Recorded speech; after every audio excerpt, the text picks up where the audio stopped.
Renungan Harian Katolik, Kamis 22 Januari tahun 2026. Engkau anak Allah.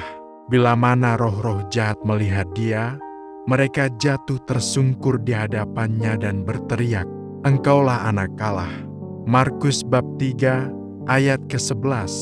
Saudara-saudara, pada zaman sekarang media sosial benar-benar memiliki kekuatan besar dalam masyarakat kita. Dari berbagai survei, media sosial dapat diurutkan berdasarkan jumlah penggemarnya dalam masyarakat kita, yaitu WhatsApp, Instagram, Facebook, TikTok, dan Telegram. Banyak orang mudah sekali menjadi viral melalui media sosial seperti ini.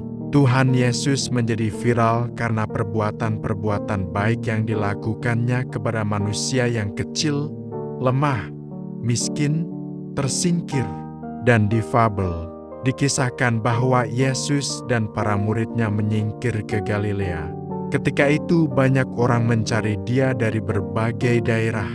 Begitu banyak orang sakit yang berdesak-desakan datang kepada Yesus untuk disembuhkan melalui sentuhan tangannya. Roh-roh jahat melihat Dia.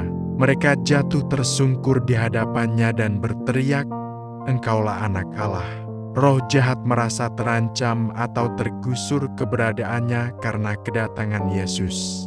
Sebelum diusir, roh-roh jahat itu berteriak-teriak ketakutan. Ia mampu mengalahkan roh-roh jahat yang membuat orang-orang menjadi sakit. Dan ia mengusir roh-roh jahat yang ada di dalam orang yang sakit tersebut hanya dengan menjawab dengan halus. Bukan dengan berteriak atau dengan kekerasan. Bacaan Injil hari ini mengisahkan perihal banyak orang yang datang mencari Yesus. Mereka ingin lebih dekat dengannya karena Ia adalah anak Allah, Allah yang menyembuhkan dan menyelamatkan. Maka dengan cekatan, Yesus bersama para muridnya berusaha agar mereka tidak terhimpit di tengah banyak orang yang datang mencarinya itu. Kekuatan kuasa Yesus dan juga para muridnya sungguh membuat orang takjub dan berlomba-lomba menjumpai Dia dan para muridnya. Apa yang dilakukan Yesus telah membuat mereka yakin bahwa Allah hadir ke dunia.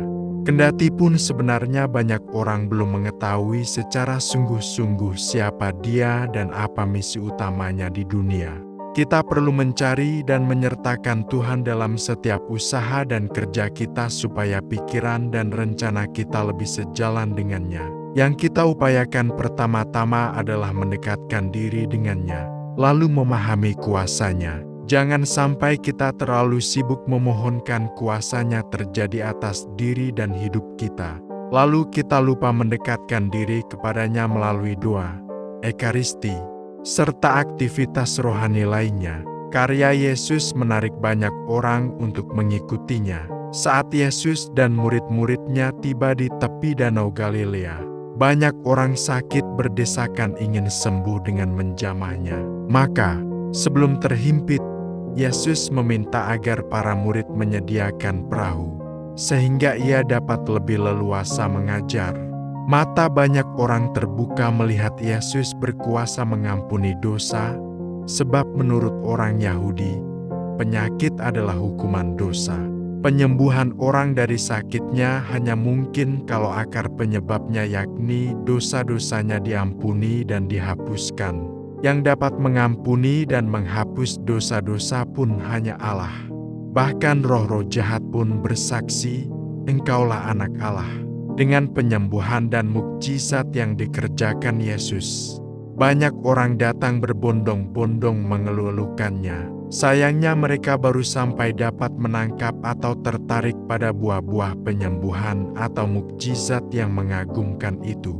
Dan kekaguman mereka hanya sebatas manusiawi belaka. Mereka berkeinginan agar Yesus menjadi semacam dukun atau orang pintar yang mampu melakukan apa yang secara umum tak mungkin dapat dilakukan.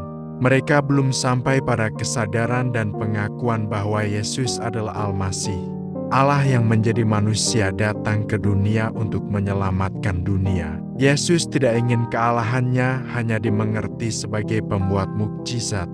Ia datang sebagai Mesias yang harus menanggung penderitaan, bahkan kematian.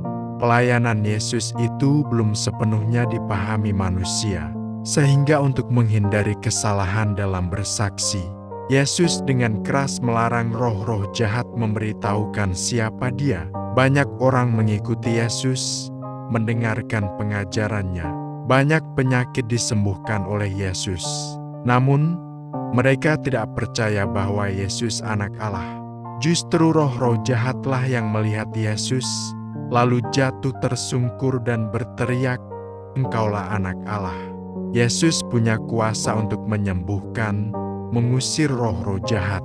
Kita pun dapat menyembuhkan dan mengusir roh jahat bila dalam diri kita ada Yesus yang adalah Anak Allah. Yesus yang hadir dalam sabda dan sakramen Maha Kudus dapat kita terima setiap hari. Ia masuk dalam diri kita ketika kita menyambut komuni. Kristus yang hadir dalam sakramen Maha Kudus itu dapat kita pandang dengan hening dalam adorasi. Bila kita menyadari kehadiran Yesus Kristus seperti ini, semestinya hidup kita akan berubah.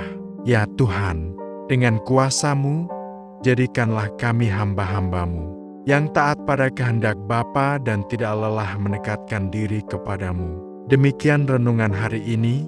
Selamat beraktivitas. Semoga semuanya lancar, sukses, serta selamat. Tuhan memberkati.